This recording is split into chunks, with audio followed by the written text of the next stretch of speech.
আসসালামু আলাইকুম। কেমন আছেন সবাই? আমি আজকে রান্না করব আমার মেয়ের জন্য সবজি খিচুড়ি। এজন্য আমি সবজি নিয়ে নিয়েছি ফুলকপি, লাল শাক, আলু, সিম, ওলকপি আর কিছু ধনেপাতা আর একটু পেঁয়াজ কুচি, রসুন কুচি আর 2টা কাঁচামরিচ। আর একটা পাত্রে নিয়ে নিয়েছি কিছু চাউল, মসুর ডাউল আর মুগ ডাউল।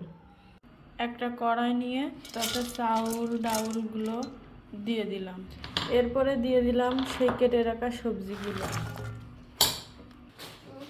তারপর দিলাম ধনে গুঁড়া, জিরে গুঁড়া, একটু হলুদ গুঁড়া, লবণ আর একটু কালো জিরা।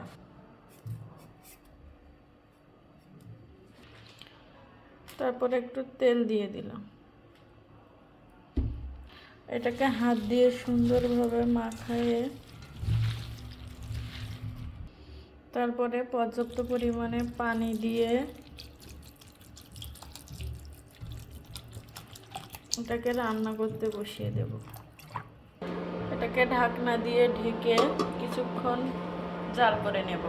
কিছুক্ষণ পরে এই যে দেখুন, আধা ঘন্টা জাল করার পরে এই যে আমার খিচুড়ির লাস্ট লুক।